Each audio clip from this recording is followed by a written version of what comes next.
Pourquoi suis-je ici? Quel est le but de ma vie? Pourquoi devrais-je me soucier de quoi que ce soit si tout va finir par se terminer?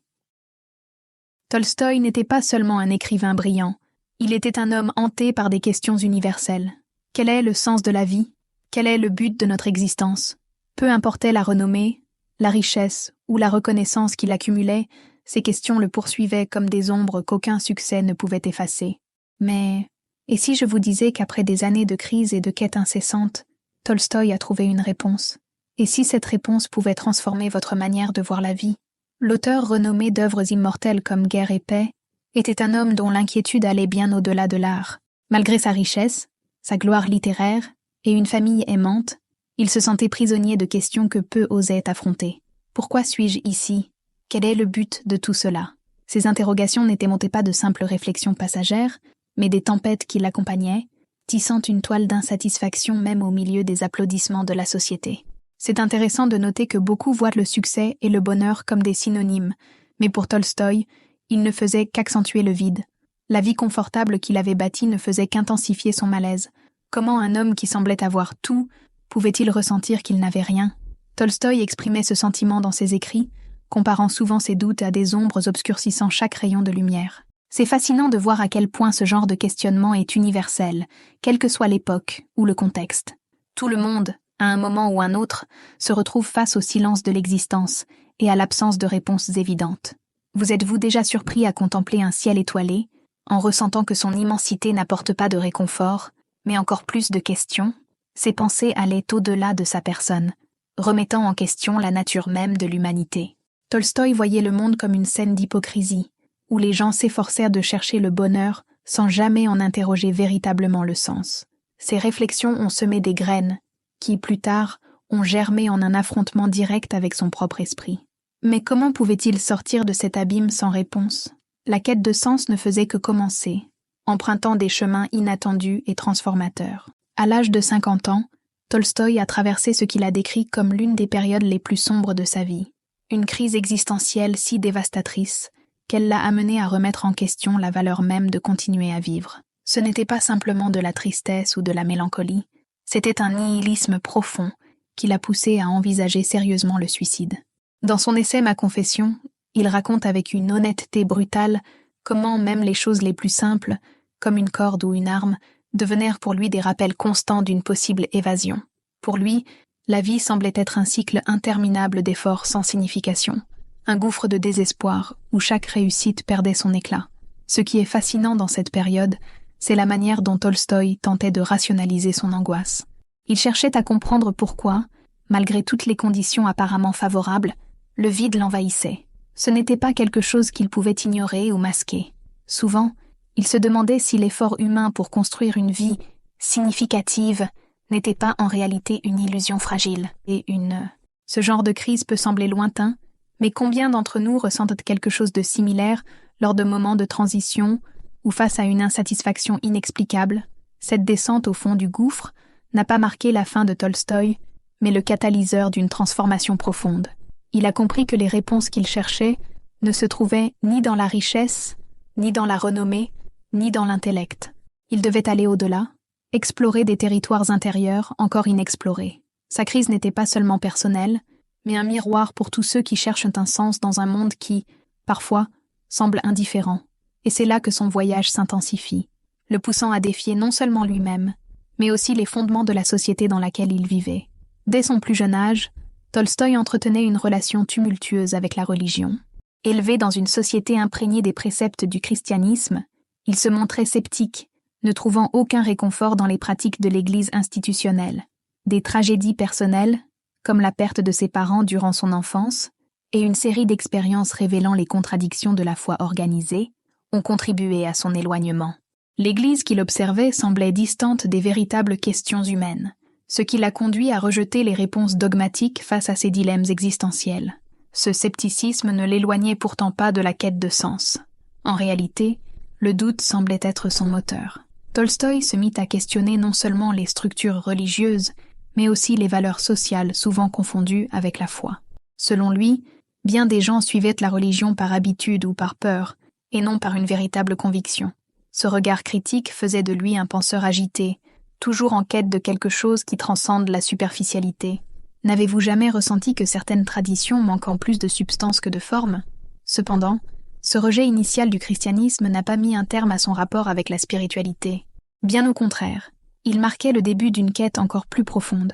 Il sentait qu'il existait quelque chose de plus grand, mais les réponses offertes par l'Église ne suffisaient pas à apaiser ses questions. Le vide laissé par l'absence de foi institutionnalisée est devenu une motivation pour explorer d'autres chemins. Le doute, qui pourrait être perçu comme une impasse pour beaucoup, est devenu pour lui un pont. Et c'est ce pont qui l'a mené vers des réponses dans des lieux inattendus. Poussé par une soif insatiable de vérité, Tolstoï s'est tourné vers la philosophie et la science comme guide dans sa quête de sens. Il a plongé dans les œuvres de penseurs tels que Socrate, Schopenhauer et Darwin, croyant que la raison pourrait éclairer les mystères de l'existence. Mais au lieu d'y trouver du réconfort, il y découvrit de nouvelles questions. La science expliquait l'origine de la vie, mais restait muette quant à son but. La philosophie, quant à elle, brillait par sa complexité, mais touchait rarement le cœur de son angoisse. Il avait l'impression qu'aucune de ses approches ne parvenait à combler le vide qui le tourmentait. Son exploration, bien qu'insatisfaisante, ne fut pas vaine. Elle l'a aidé à comprendre les limites de l'esprit humain face aux grandes questions de l'existence. Il comparait souvent la philosophie à une lanterne faible dans une pièce sombre. Elle éclairait certaines parties de l'espace, mais jamais l'ensemble. Pour Tolstoï, la raison seule semblait incapable d'offrir des réponses universelles, une leçon que beaucoup d'entre nous apprennent également face à nos dilemmes personnels. Après tout, est-ce que les chiffres et les théories suffisent vraiment à donner un sens à nos vies? Ou devons-nous chercher au-delà, là où l'esprit logique ne peut atteindre, dans quelque chose qui touche au spirituel? Cette insatisfaction envers le rationnel l'a conduit à réévaluer son approche. Tolstoï a compris que la science et la philosophie étaient des outils précieux, mais limités. Elles pouvaient expliquer le comment, mais pas le pourquoi. Il a commencé à se demander s'il cherchait dans la mauvaise direction. Peut-être que le sens ne se trouvait pas dans les livres théoriques, mais dans la simplicité de la vie quotidienne, dans les connexions humaines, et dans ce qu'il n'avait pas encore découvert. C'est ainsi que sa quête l'a mené dans une direction qu'il n'aurait jamais imaginée. En pleine crise existentielle, Tolstoï trouva une inspiration dans une parabole devenue une métaphore puissante pour sa vie. L'histoire de l'homme dans le puits. Il décrit un homme suspendu entre deux dangers inévitables, un dragon affamé au fond du puits et des bêtes féroces attendant en haut. Tandis qu'il se maintient, il remarque du miel qui s'écoule d'une branche voisine et, l'espace d'un instant, il éprouve un plaisir éphémère en le goûtant. Cette image, celle d'être pris entre l'inévitabilité de la mort et la quête de sens, résume le combat qu'il affrontait. Le miel représentait les petits moments de joie, mais suffisait-il à justifier tout le reste? Tolstoï voyait sa propre condition reflétée dans cette parabole. Il croyait que, bien que la vie soit parsemée de moments doux, comme le miel, ils étaient insuffisants pour effacer l'ombre du dragon, cette mort inévitable. Ce dilemme n'était pas uniquement le sien, c'est celui de tous ceux qui, à un moment donné, se demandent « Cela vaut-il la peine de lutter quand la fin est certaine ?» Cette parabole est une réflexion sur la manière dont nous vivons, à la frontière entre le désespoir et les distractions temporaires. Il est facile d'imaginer comment de petits plaisirs quotidiens, comme une bonne conversation ou un coucher de soleil, peuvent être ce miel qui nous maintient en équilibre. Mais Tolstoï refusait de se contenter de cette vision limitée. Pour lui, la parabole n'était pas une conclusion, mais plutôt le point de départ d'une nouvelle quête. Il commença à se demander, serait-il possible de sortir du puits, de transcender le dragon et les bêtes? Peut-être que la réponse ne résidait pas dans l'acceptation du miel ou dans la peur du dragon, mais dans la découverte de quelque chose au-delà, quelque chose qui changerait la perception même du puits. Ce questionnement l'amena à reconsidérer non seulement sa propre vie, mais aussi le sens que les autres attribuaient à l'existence. En plongeant dans les profondeurs du nihilisme, Tolstoï identifia 4 façons courantes de faire face au manque de sens qui le tourmentait. La première était l'ignorance. Beaucoup de gens évitent simplement de réfléchir aux grandes questions existentielles, vivant de manière mécanique, comme si ces interrogations n'existaient pas. La deuxième approche, l'épicurisme, consistait à rechercher frénétiquement les plaisirs et les distractions. Tolstoï considérait cette voie comme séduisante, mais superficielle, une échappatoire temporaire qui ne s'attaquait pas à la racine du problème, qui n'a jamais essayé de se distraire en période de crise, espérant que le plaisir étoufferait l'inconfort du doute. Les 2 autres réactions qu'il décrivait étaient encore plus sombres. La troisième, et pour lui la plus désespérée, était le suicide. l'acte de mettre fin à son existence face à l'absence de sens. Tolstoï abordait cette option avec gravité, reconnaissant que cette pensée lui avait traversé l'esprit lors de ses moments les plus difficiles. Enfin, il identifiait le limbo existentiel, un état de résignation où l'on continue à vivre sans croire en quelque chose de plus grand, supportant la vie comme une obligation inévitable. Cette apathie, bien que moins radicale que le suicide, ressemblait à une forme de mort intérieure. Aucune de ces options ne le satisfaisait. Il ne voulait ni ignorer, ni fuir, ni abandonner, ni simplement tolérer. Tolstoï aspirait à une réponse plus profonde, capable d'intégrer le sens et la plénitude de manière durable. Cette quête l'a poussé à explorer de nouveaux horizons, à chercher quelque chose qui dépasse les limites de ses 4 réactions. Et en observant sa propre vie, et celle des personnes autour de lui, il commença à comprendre que les solutions pouvaient se cacher dans des endroits inattendus. Tolstoï ne ménageait pas ses critiques envers l'épicurisme, cette idée de vivre à la recherche de plaisir pour échapper à l'angoisse existentielle. Pour lui, cette philosophie n'offrait qu'un soulagement temporaire, une sorte de pansement sur une plaie profonde. Bien que les plaisirs puissent distraire l'esprit un moment, il ne répondait pas à la question centrale. Pourquoi sommes-nous ici ? Il voyait l'épicurisme comme une évasion confortable, mais superficielle, qui s'épuisait rapidement. Le bonheur fondé uniquement sur le plaisir était, selon lui, semblable à une maison construite sur du sable, instable et vouée à s'effondrer. Tolstoï illustrait cette critique en examinant sa propre vie. Malgré le fait d'avoir profité de ce que la richesse et la renommée pouvaient offrir de meilleur, il constata que cela ne faisait qu'amplifier le vide intérieur. Il comparait le plaisir à un verre d'eau dans le désert. Il apaisait momentanément, mais n'éliminait jamais la soif de sens. Beaucoup peuvent s'identifier à cette perception, passant d'une réussite à une autre, d'un plaisir à l'autre, tout en ayant l'impression qu'il manque quelque chose d'essentiel. Est-il vraiment possible de combler le vide existentiel avec de simples instants de satisfaction éphémère ? Cette réflexion amena Tolstoï à rejeter l'épicurisme comme solution à sa crise.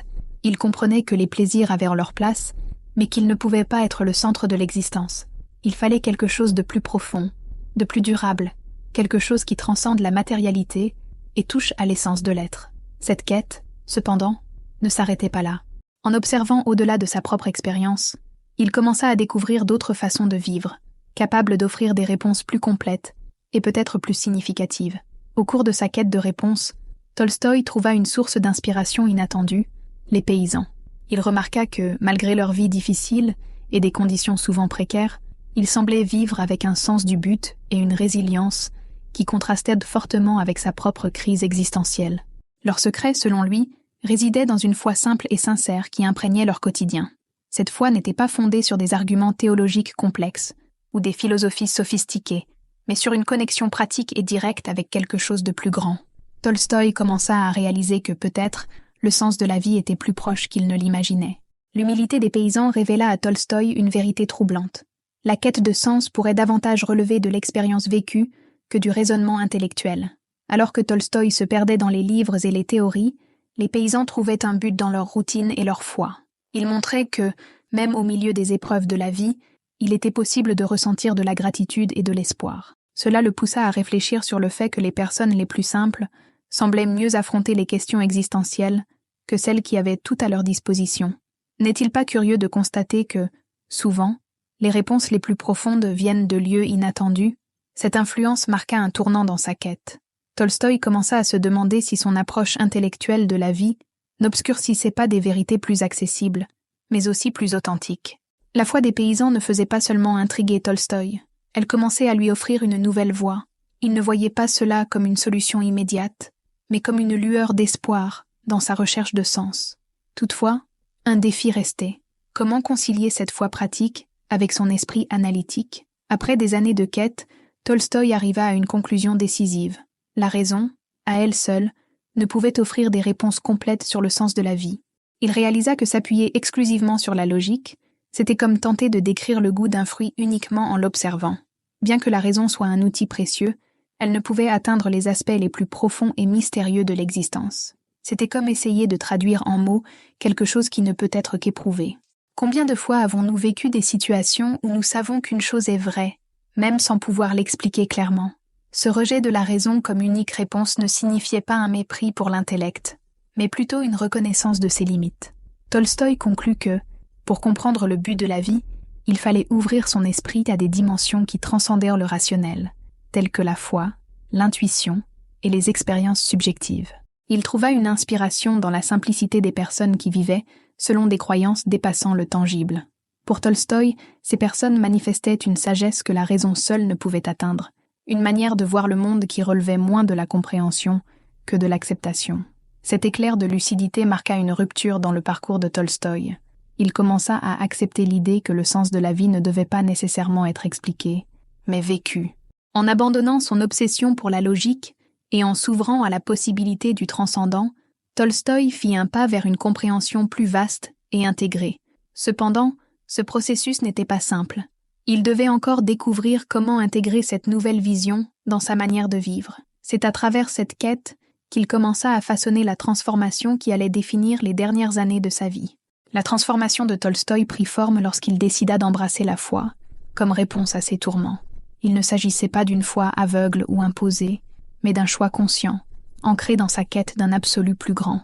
Il réalisa que le sens de la vie ne résidait ni dans les richesses qu'il avait accumulées, ni dans ses accomplissements intellectuels, mais dans une connexion spirituelle transcendante à son existence terrestre.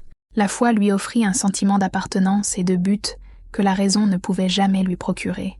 C'était comme si, en se soumettant au mystère, il trouvait enfin la paix. Ce changement se refléta dans sa nouvelle manière de vivre. Tolstoï commença à valoriser la simplicité et l'humilité, rejetant les luxes qu'il considérait auparavant comme faisant partie de son identité.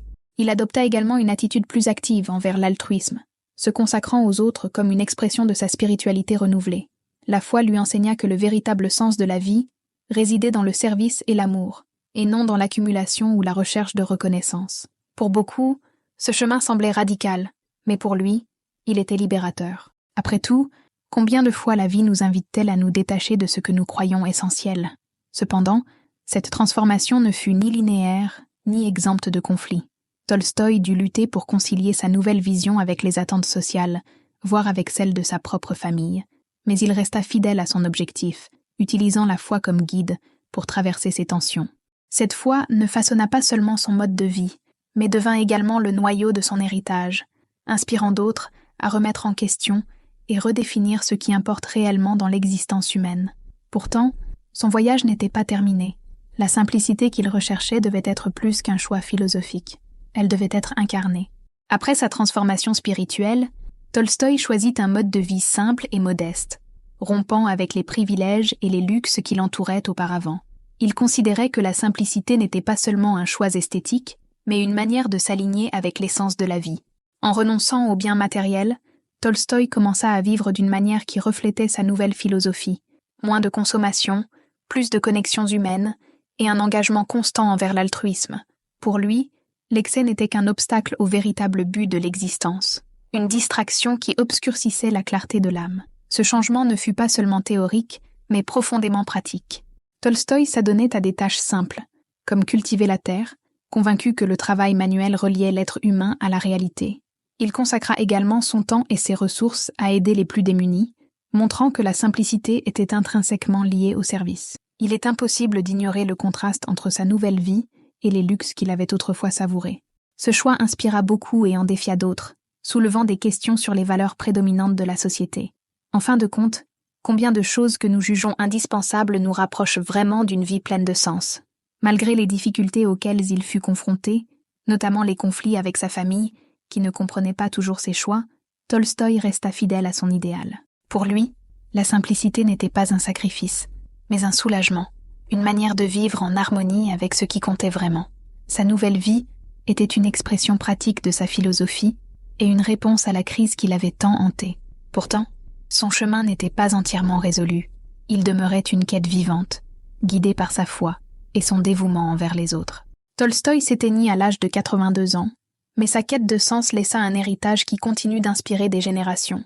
Durant les dernières années de sa vie, il affronta non seulement les défis liés à la vieillesse, mais aussi les conflits internes et externes engendrés par ses choix radicaux. Sa mort, survenue dans une gare, loin du confort de son manoir, symbolisait la rupture définitive avec le style de vie qu'il avait rejeté. Cependant, sa fin ne fut pas marquée par le désespoir, mais par une sérénité reflétant l'acceptation de sa foi et de son but. L'héritage de Tolstoï va bien au-delà de la littérature. Il fut un penseur qui osa remettre en question les vérités les plus enracinées sur le sens de la vie, inspirant non seulement des écrivains, mais aussi des leaders spirituels comme Gandhi, qui trouvèrent dans ses idées un appel à la transformation. Son insistance à vivre selon ses principes, même face aux critiques et à l'isolement, est un puissant rappel que la quête de vérité peut nécessiter du courage et des sacrifices. Ce n'est pas un hasard si beaucoup voient en Tolstoï une figure presque prophétique, qui défia les limites de la raison et embrassa la foi comme une force de transformation. La mort de Tolstoï n'a pas mis fin à son influence, mais l'a amplifiée. Ses œuvres et ses idées continuent de susciter des réflexions profondes sur ce que signifie vivre avec un but.